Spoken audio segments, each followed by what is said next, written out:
Here's the deal. Here's what's going on. Popular vote, Clinton is ahead in all polls except for the usual two, LA Times and Investors Business Daily. Rasmussen isn't out yet. But the state by state is a different story. Now here you got to use a combination of polling, turnout of early voters, and comparison between this year's turnout and last year's turnout of early voters. And when we say turnout, we have no idea how these folks are voting, but we compare Democrats versus Republicans who have voted. And independents usually go about 4-3 or 3-2 for Trump. So we have to look through that data. Start off with the 206 that Romney won. We're leading in all of them. North Carolina, a little more tenuously than one would like, but we lost the early voting by less than Romney did, and Romney still carried the state. So it's looking all right for us.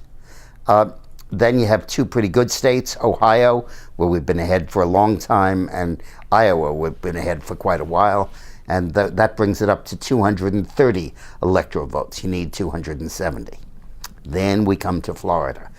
At the moment, Real Clear Politics has Trump ahead, an average of 0.2% in Florida. And it's going to be absolutely 2000 all over again. A real nail biter as to what happens in Florida, hopefully without the hanging chads and stuff. The early voting showed a Republican edge. That is a Republican edge compared to 4 years ago. We're doing better than Romney did.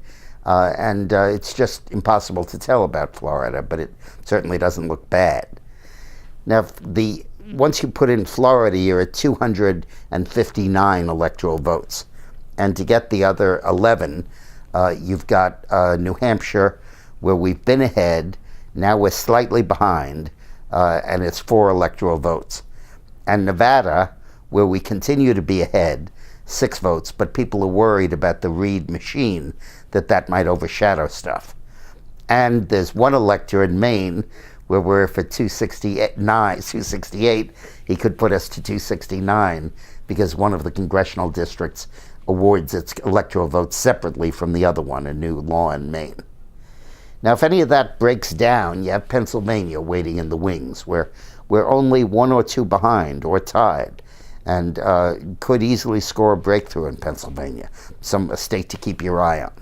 Another state that we have kind of as a backup in our pocket, not our pocket, but in our sights, is New Mexico, which is 5 electoral votes. And while that is heavily Hispanic, at the moment, Hillary's only 2 ahead, and Trump has been catching up. So that's the deal. We have to look closely at election night. And frankly, one of 2 outcomes is very possible. It's very possible it's 269 to 269.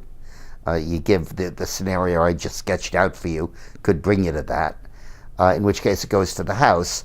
And in the House, we have 33 state delegations controlled by the Republicans, and each state has 1 vote, so Trump would win. The other possibility is we're in one of these Florida situations again, where we're hanging on by the skin of our teeth, waiting for every Chad to be counted and every ballot to be counted. So that's it. We'll be in touch tonight. Check your email, because I'll be a special alerting throughout the evening, and also on my Facebook page, Dick Morris. Dick Morris is my Facebook name and my real name. Thanks a lot. We'll see you later tonight.